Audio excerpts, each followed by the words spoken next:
ಮಳೆಯ ಹರಿಸಿ ತಿಳಿಸೇ ಬಿಡುವೆ ಪ್ರೀತಿಯ. ಆದ್ರೆ ನನ್ ಗಂಟ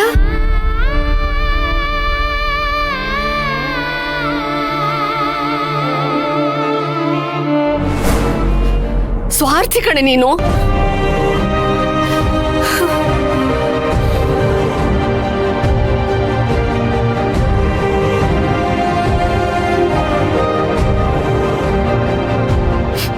ನನ್ನ ತಂಗಿ ನನ್ನ ಕಣ್ಮುಂದೆ ಸುಖವಾಗಿರ್ಲಿ ಅಂತ ಬಯಸಿದ್ದು ನನ್ನ ಸ್ವಾರ್ಥನ?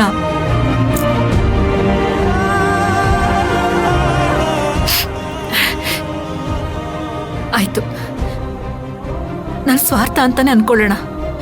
ಆದ್ರೂ ನೀನ್ ಒಳ್ಳೆ ಮನೆನೇ ಸೇರಿದ್ಯಾ ಅಲ್ವೇನೆ? ಹೀಗೆ ಒಳ್ಳೆಯವ್ರ ಥರ ಮಾತಾಡಿ ದೇವ್ರಾಗೋದನ್ನ ಮೊದಲು ನಿಲ್ಸು. ನೀನ್ ಅನ್ಕೊಂಡ ಹಾಗೆ ನಾನಿಲ್ ಸುಖವಾದ ಜೀವನ ನಡೆಸ್ತಾ ಇಲ್ಲ.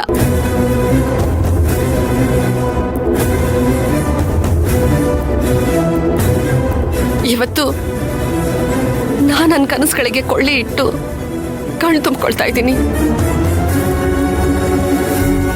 ಇದಕ್ಕೆಲ್ಲ ನೀನ್ ಮಾಡಿದ ತಪ್ಪೇ ಕಾರಣ.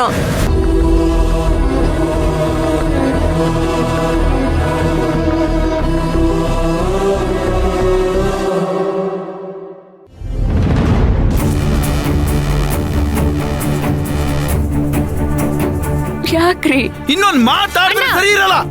ಅಣ್ಣ ಅದಕ್ಕೆ ಯಾಕೆ ಹೊಡಿತಿದ್ಯಾ?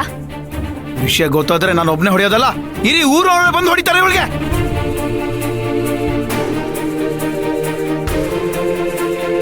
ಯಾಕೋ ಶ್ರೀಕಾಂತ ಹೀಗಾಡ್ತಿದ್ಯಾ? ಹೆಣ್ಮಕ್ಳ ಹತ್ರ ನಡ್ಕೊಳ್ಳೋ ರೀತಿನ.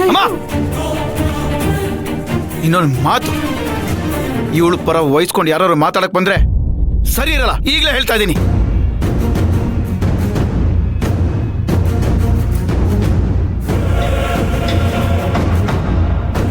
ಹೊಡಿಯೋಂತ ತಪ್ಪು ನಾನೇನ್ ಮಾಡಿದೆ? ನಿನಗೊತ್ತಿಲ್ವಾ? ನಿನಗೊತ್ತಿಲ್ವಾ?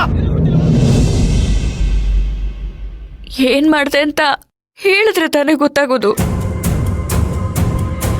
ಶ್ರೀಕಾಂತ್, ನನ್ ಮುಂದೆನೆ ನನ್ ತಂಗಿನ ಹೀಗೆಲ್ಲ ನಡ್ಸ್ಕೋತಾ ಇದ್ದೀರಲ್ಲ, ಸ್ವಲ್ಪನೂ ನಾಚಿಕೆ ಆಗಲ್ವಾ ನಿಮ್ಗೆ?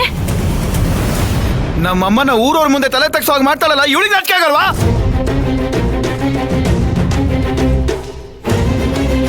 ಊರವ್ರ ಮುಂದೆ ಅಕ್ಕ ಶ್ರೀಕಾಂತ, ಅದೇನು ಅಂತ ಸರಿಯಾಗಿ ಬಿಡ್ಸ್ ಹೇಳ್ಬಾರ್ದಾ? ಚಿಕ್ಕಮ್ಮ, ಪ್ರಸಾದದ ವಿಚಾರಕ್ಕೆ ಆ ಶಾಂತಾರಮ್ಮ ಅಮ್ಮನ ಬಾಯಿಗೆ ಬಂದಂಗೆಲ್ಲ ಬೈದ್ನಲ್ವಾ, ಅದಕ್ಕೆ ಕಾರಣನೇ ಇವಳು.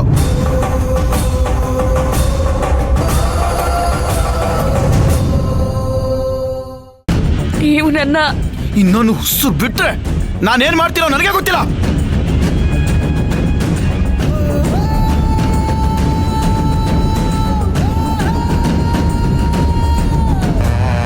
ಏನಂತ ಅನ್ಯಾಯ ಮಾಡಿದ್ದಾರೆ ನಮ್ಮ ಅಮ್ಮನಿಗೆ?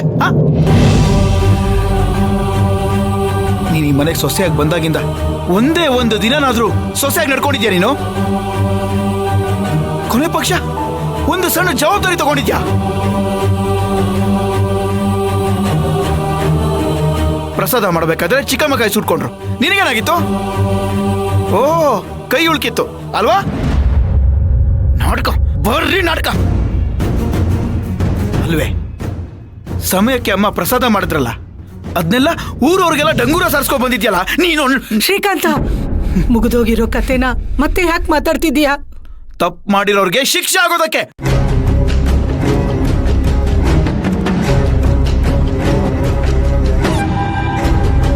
ಅಯ್ಯೋ, ಅಣ್ಣಂಗೆ ವಿಷಯ ಎಲ್ಲ ಹೇಗೆ ಗೊತ್ತಾಯ್ತು? ಭಕ್ತಿನೇ ಈ ವಿಷಯನ ಶ್ರೀಗೆ ಹೇಳಿರ್ಬೇಕು. ಅಣ್ಣ, ಅದಕ್ಕೇನೆ ಈಗ ಮಾಡಿದ್ದು ಅಂತ ನಿನ್ಗೆ ಯಾರು ಹೇಳಿದ್ದು? ಯಾರು ಹೇಳಿದ್ದು ಅಂತ ಮುಖ್ಯ ಅಲ್ಲ ಕಣ, ಯಾರು ಹೇಳಿದ್ರು ಅಂತ ಮುಖ್ಯ.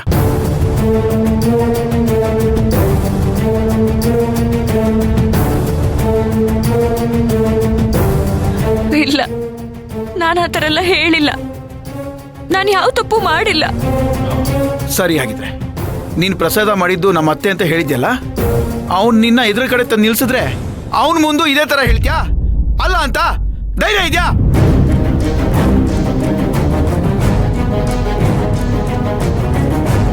ಅಯ್ಯಯ್ಯೋ, ಹೇಗಿದ್ರೂ ಸಿಕ್ಕಾಕೊಂಡ್ಬಿಡ್ತೀನಿ.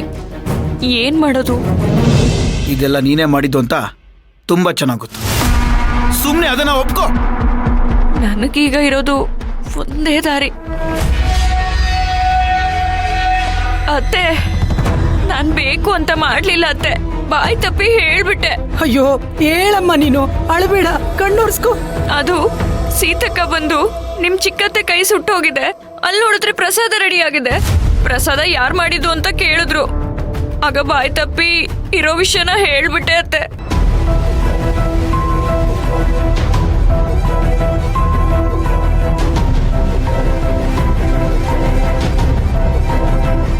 ಮನೆ ಪದ್ಧತಿ ಗೊತ್ತಿದ್ದು ಅಷ್ಟು ದೊಡ್ಡ ವಿಚಾರನ ಬಾಯಿ ತಪ್ಪು ಹೇಳೋಕೆ ಹೇಗೆ ಸಾಧ್ಯ? ಅಮ್ಮ, ಇದು ಬೇಕು ಅಂತ ಮಾಡ್ತಿರೋದು.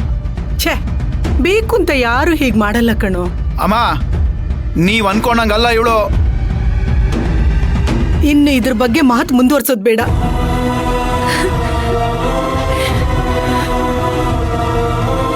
ಹೀಗೆ ಹತ್ಕೊಂಡೆ ಎಲ್ರನ್ನೂ ಗೂಬೆ ಮಾಡ್ತಿದ್ದಾಳೆ. ಶ್ರೀಕಾಂತ, ಇಷ್ಟಕ್ಕೂ ಈ ವಿಷಯ ನನಗ್ ಸಂಬಂಧಪಟ್ಟಿದ್ದು. ಈ ವಿಷಯನ ಇಲ್ಲಿಗೆ ಬಿಟ್ಬಿಡು. ಅಮ್ಮ, ಸುಮ್ಮನೆ ಇರೋಕ್ ಸಾಧ್ಯನೇ ಇಲ್ಲ. ನಾನು ಇಲ್ಲಿ ತನಕನು ಈ ರಾಗಿಣಿ ಮಾತೆ ಕೇಳ್ಕೊಂಡ್ ಬಂದಿರೋದು. ಅವಳೇನೇ ಮಾಡಿದ್ರು, ಹೇಗೆ ಮಾಡಿದ್ರು, ಈ ಮನೆಯವ್ರು ಸಹಿಸ್ಕೊಂಡೇ ಬಂದಿದ್ದೀವಿ.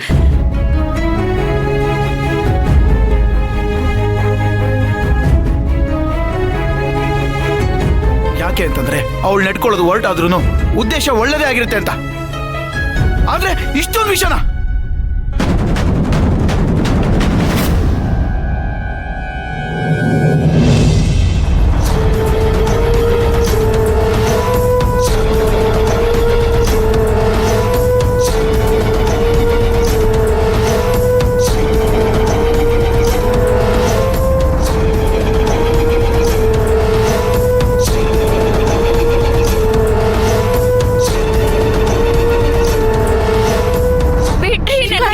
ನಿಂತ್ಕೊಳ್ಳೋ.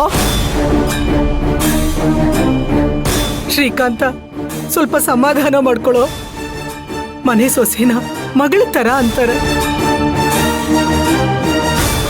ಅವಳು ನಮ್ ಭಕ್ತಿ ಇದ್ದಾಗೆ ಅಲ್ವೇನೋ. ನಿಮಗ ಅವಳಿಗೆ ಸೊಸೆ ಅನ್ನೋದು ನೆನಪಿದೆ ತಾನೆ? ಹಾಗೆ ನೀವ್ ಅತ್ತೆ ಅನ್ನೋದು ಇವಳಿಗೆ ನೆನಪಿದ್ಯಾ? ಅಮ್ಮ, ಗೋಡೆಗಳ ಮಧ್ಯೆ ಬಿರುಕು ಬಿಟ್ರೆ ಗೋಡೆ ಬಿದ್ದೋಗುತ್ತೆ. ಅದೇ ರೀತಿ ಸಂಬಂಧಗಳ ಮಧ್ಯೆ ಬಿರುಕು ಬಿಟ್ರೆ ಗೋಡೆ ಸೃಷ್ಟಿ ಆಗುತ್ತೆ.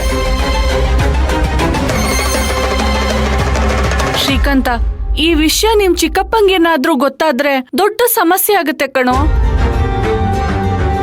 ಅವಳು ಅಕ್ಕನ ಹತ್ರ ಕಾಲಿಗೆ ಬಿದ್ದು ತಪ್ಪಾಯ್ತು ಅಂತ ಕ್ಷಮೆ ಕೇಳಿದಳಲ್ಲ, ಬಿಟ್ಬಿಡು. ಹೌದು ಅಣ್ಣ,